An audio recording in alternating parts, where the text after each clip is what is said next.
ભરૂચ જિલ્લા કોંગ્રેસના કાર્યાલય ખાતે પૂર્વ વડાપ્રધાન રાજીવ ગાંધીની જન્મજયંતિ નિમિત્તે પુષ્પાંજલિનો કાર્યક્રમ યોજાયો હતો।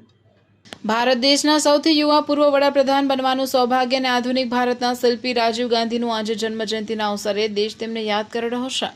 આજરોજ ભરૂચ જિલ્લા કોંગ્રેસ સમિતિ દ્વારા પણ રાજીવ ગાંધીને શ્રદ્ધાંજલિ પાઠવવામાં આવી હતી। રાજીવ ગાંધીએ દેશ માટે કરેલ બલિદાનને યાદ કરવામાં આવ્યું હતું। સદર કાર્યક્રમમાં ભરૂચ જિલ્લા કોંગ્રેસ પ્રમુખ રાજેન્દ્રસિંહ રાણા, શહેર પ્રમુખ સલીમ અમદાવાદી સહિત કોંગ્રેસના આગેવાનો અને કાર્યકરો ઉપસ્થિત રહ્યા હતા।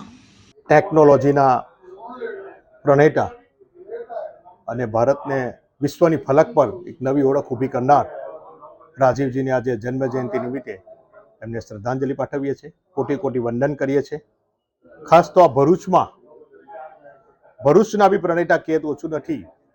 આ તબક્કે અહેમદભાઈને બી યાદ કરીએ કે અહેમદભાઈ પટેલ થકી એવો ભરૂચમાં ઉદ્યોગ ક્રાંતિ લાવ્યા, મારા યુવાનોને રોજગારી પૂરી પાડી। ભરૂચ જિલ્લાના જે લોકો દુષ્કાળગ્રસ્ત જમીનો હતી એ જમીનો ગવર્મેન્ટ થ્રુ લઈ અને અહેમદભાઈ પટેલ સાહેબ અને રાજીવજીએ અહીંયા એક ઉદ્યોગનો પાયો નાખ્યો અને એમાં આજે કોઈ બિઝનેસ કરે છે, કોઈ ટ્રાન્સપોર્ટનો કરે છે, કોઈ મોટો બિઝનેસ કરે છે, કોઈ કંપની નાખે છે અને હજારો યુવાનો ભરૂચમાં રોજગારી મેળવી રહ્યા છે। ત્યાં ભરૂચનો સાચા અર્થમાં વિકાસનો જો કોઈ પહેલું હોય તો એ રાજીવજી અને અહેમદભાઈ પટેલ છે। આ તબક્કે એમને પણ યાદ કરીએ છીએ અને શ્રદ્ધાંજલિ પાઠવીએ છીએ।